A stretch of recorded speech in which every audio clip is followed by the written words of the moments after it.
தென்னாடுடைய சிவனையே போற்றி, எந்நாட்டவர்க்கும் இறைவா போற்றி. நேயர்கள் அனைவருக்கும் வணக்கம். 2024 வருடத்தோட ஜூலை மாதம் பிறக்க போகுது இல்லையா? இப்போ இந்த ஜூலை மாதத்துக்கு உண்டான ராசி பலனை நம்ம முன்கூட்டியே பார்த்துக்கிட்டோம் அப்படின்னா ஜூலை மாதத்தில் இதெல்லாம் செய்யலாம், இதெல்லாம் செய்யக்கூடாது அப்படிங்கிறத நம்ம தெரிஞ்சு வச்சுக்கலாம். அதுக்கு இந்த மாதத்துக்கு உண்டான நவ கிரகங்களோட அமைப்பை நம்ம பார்க்கணும். கிரகங்களோட ராஜா சூரியன் புதனோட வீட்டில் உட்காந்துருக்கார். மாதம் தொடங்கும் போது 17ஆம் தேதி அன்னைக்கு அவர் கடகராசிக்கு பயிற்சி ஆகி போயிடுவார். செவ்வாய் மேச ராசியில் ஆட்சி பெற்று உட்காந்துருக்காரு. 11ஆம் தேதி அன்னைக்கு அவர் ரிஷபராசிக்கு சுக்கிர பகவானோட வீட்டில் குருவோட போய் கூட போகிறாரு. இந்த இடத்துல தான் குருமங்கல யோகங்கிற யோகமும் கிடைக்க போகுது. அதோட சுக்கிர பகவான் மிதுன ராசியில் இருந்துக்கிட்டு 7ஆம் தேதி அன்னைக்கு கடகராசிக்கு போகிறாரு. புதன் கடகராசியில் 30 நாளைக்கும் இருக்க போகிறாரு. குரு பகவான் ரிஷபராசியில் இருக்கார். குரு பகவான் ரிஷபராசியில் இருந்துட்டு கன்னி ராசி, விருச்சிக ராசி, மகர ராசியை பார்க்குறாரு. சனி பகவான் மாதம் தொடக்கத்திலே வக்கரமாகி பலம் இழந்து போயிட்டார். இது ரொம்ப முக்கியமாக பார்க்கப்பட வேண்டிய ஒரு அமைப்பு அப்படிங்கிறது. அதோட சர்ப்ப கிரகங்களான ராகு கேதுக்கள்ல ராகு மீனராசியில் குருவோட வீட்டில் இருக்கார்.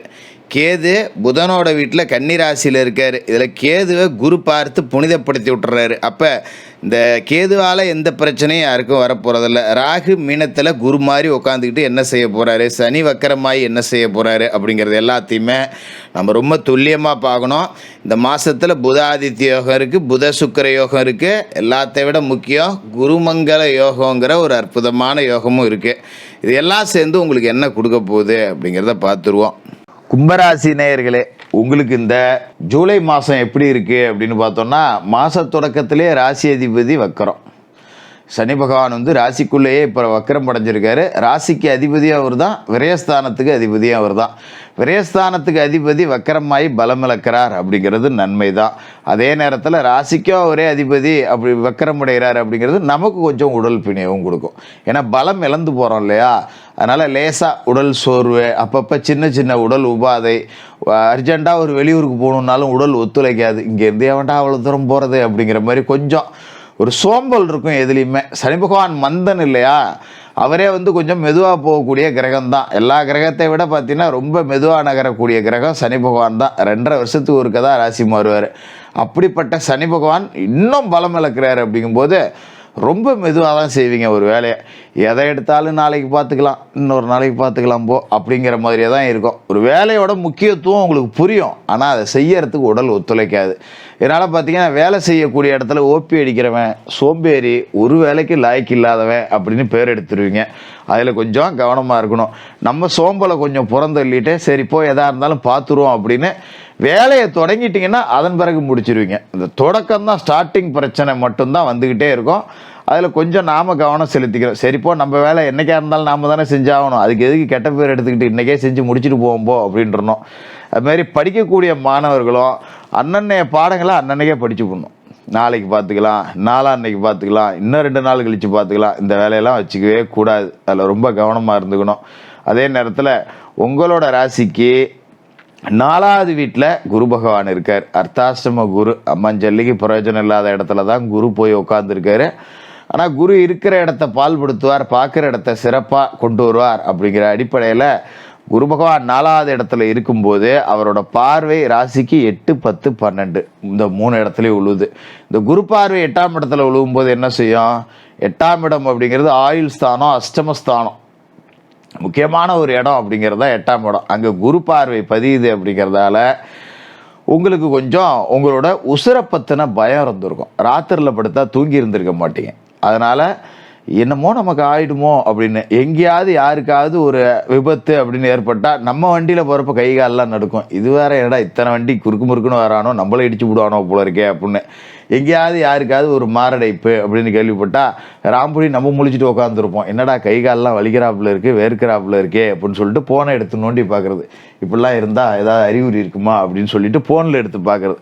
இந்த மாதிரி உயிர் பயம் அப்படிங்கிறது கும்பராசிக்காரர்களுக்கு கூடுதலாகவே இருந்திருக்கும். என்ன காரணம் அப்படின்னா ஜென்ம சனி அப்படிங்கிறது கொஞ்சம் ஆட்டி வச்சுருக்கோம். அதோட இந்த அர்த்தாஷ்டமஸ்தானத்தில் குருவும் உட்காந்துருக்கார். அப்படிங்கிறப்ப இப்படி ஏகப்பட்ட பிரச்சனைகள் அப்படிங்கிறது இருக்கும். இந்த குரு பார்வை 8ல் விழுவுதுங்கிறதால இந்த உயிர் பற்றின பயம் அப்படிங்கிறது நீங்கி போயிடும். ஏதாவது ஒன்று கிடக்க ஒன்று நினச்சிக்கிட்டு இருக்கிறது. ஐயோ நமக்கு எதாவது ஆகிடுமோ, இல்லை நம்ம கூட்டில் உள்ளவங்களுக்கு எதாவது ஆகிடுமோ, சின்னோண்டு தலைவலி அப்படின்னா கூட சரி எதுக்கும் ஒரு ஸ்கேனுக்குன்னு எடுத்து பார்த்துருவோமா அப்படிங்க வேண்டியது.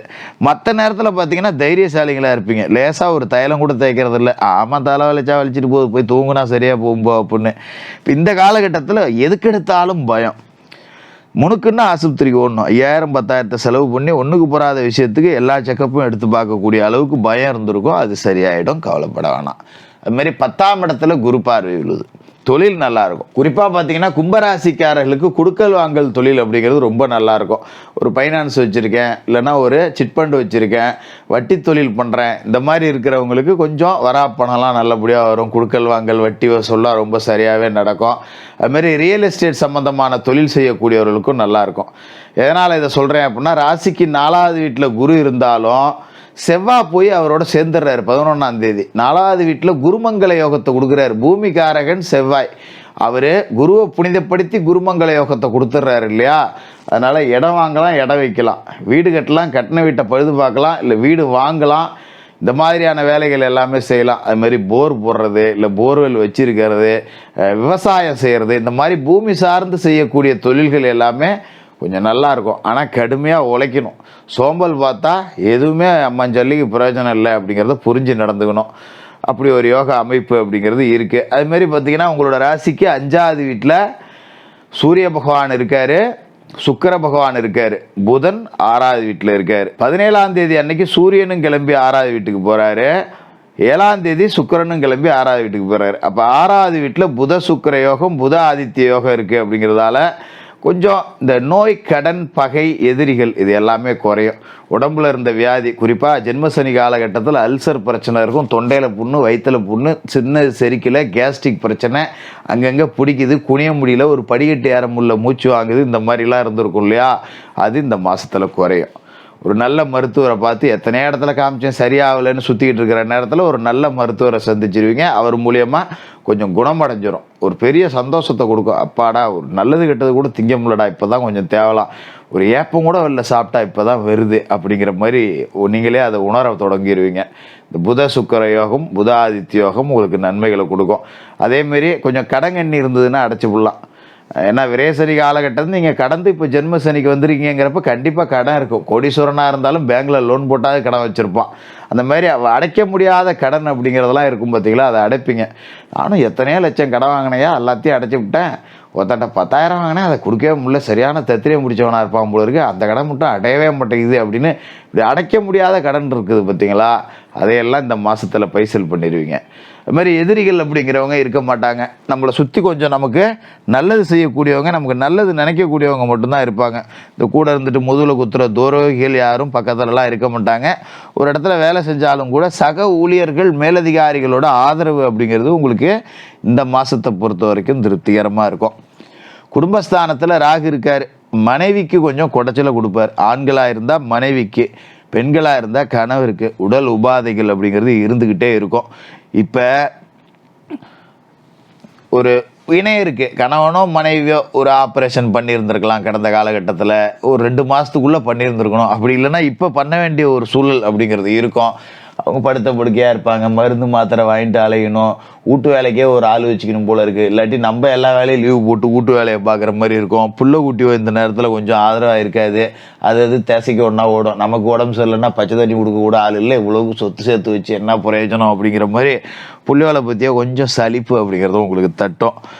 அது ஒன்றும் பெரிய பிரச்சனை இல்லை, இது ஒரு தற்காலிகமான பிரச்சனை தான் அப்படிங்கிறதால சரியாயிடும், கவலைப்பட வேண்டியதில்லை.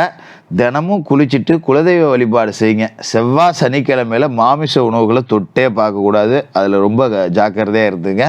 சனிக்கிழமையில் சனி பகவானுக்கு எள்ளு விளக்கும், வியாழக்கிழமையில் குரு பகவானுக்கு நெய் விளக்கும் போட்டு ஏழைபாளைகளுக்கு உங்களால் முடிஞ்சப்பெல்லாம் அன்னதானம் அப்படிங்கிறத பண்ணுங்கள். இந்த ஜூலை மாதம் நல்ல மாதமாக இருக்கும். கும்பராசிக்காரர்களுக்கு வாழ்த்துக்கள்.